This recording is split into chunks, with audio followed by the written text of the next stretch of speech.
Chapitre 27. Lorsqu'il fut décidé que nous nous embarquerions pour l'Italie, on remit Paul et quelques autres prisonniers à un centenier de la cohorte Auguste, nommé Julius. Nous montâmes sur un navire d'Adramite, qui devait côtoyer l'Asie, et nous partîmes ayant avec nous Aristarque, macédonien de Thessalonique. Le jour suivant, nous abordâmes à Sidon, et Julius, qui traitait Paul avec bienveillance, lui permit d'aller chez ses amis et de recevoir leurs soins. Partis de là, nous longeâmes l'île de Chypre, parce que les vents étaient contraires. Après avoir traversé la mer qui baigne la Cilicie et la Pamphylie, nous arrivâmes à Myra, en Lycie. Et là, le centenier, ayant trouvé un navire d'Alexandrie qui allait en Italie, nous y fit monter.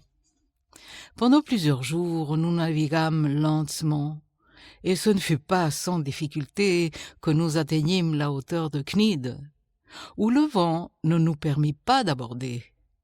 Nous passâmes au-dessous de l'île de Crète, du côté de Salmone.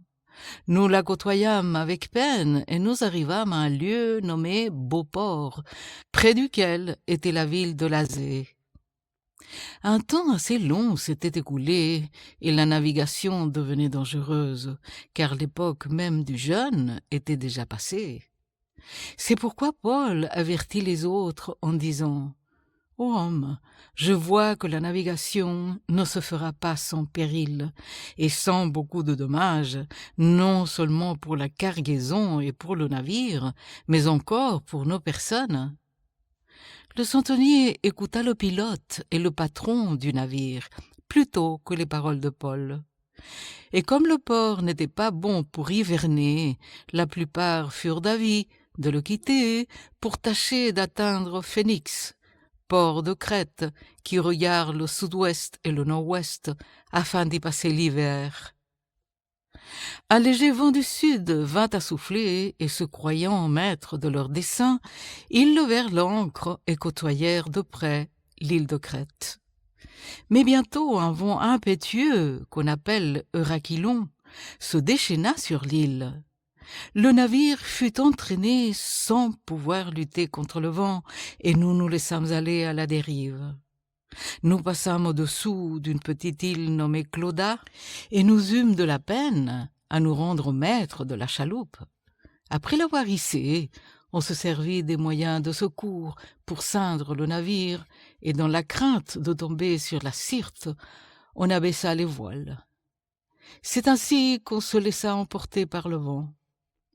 Comme nous étions violemment battus par la tempête, le lendemain, on jeta la cargaison à la mer, et le troisième jour, nous y lançâmes de nos propres mains les agrès du navire.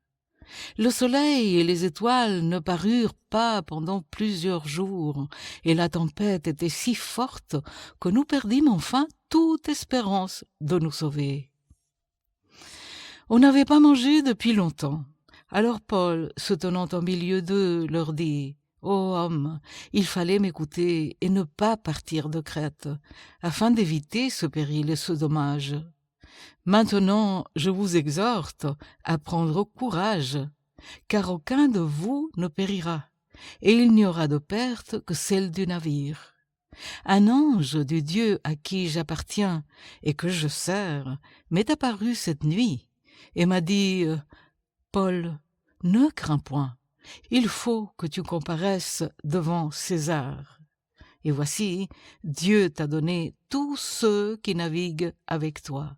C'est pourquoi, ô homme, rassurez-vous, car j'ai cette confiance en Dieu qu'il en sera comme il m'a été dit.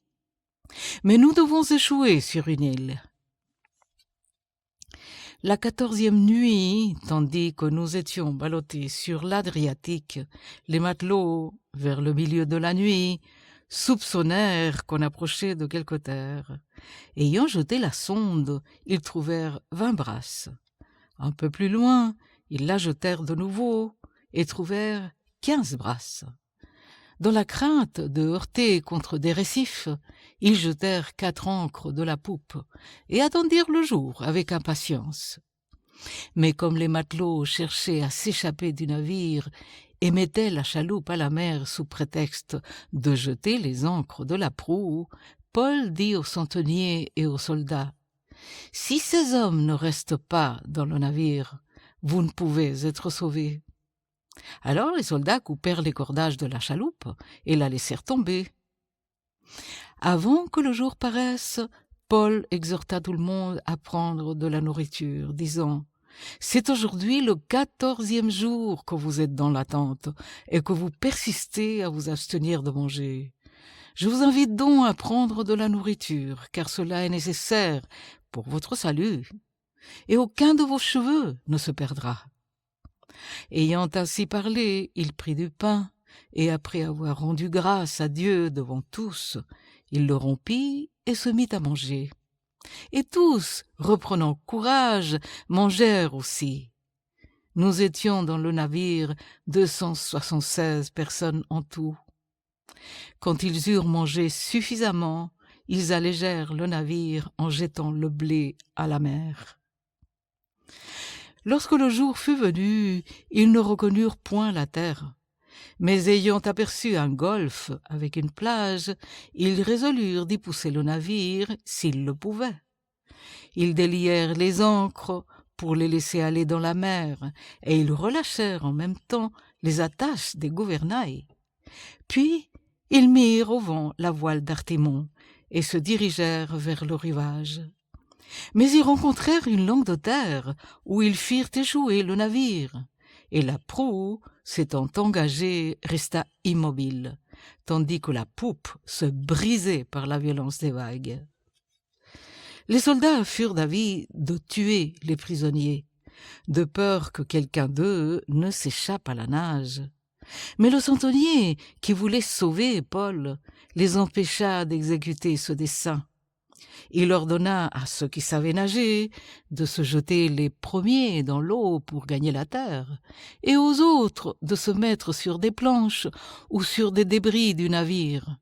Et ainsi tous parvinrent à terre, sains et saufs.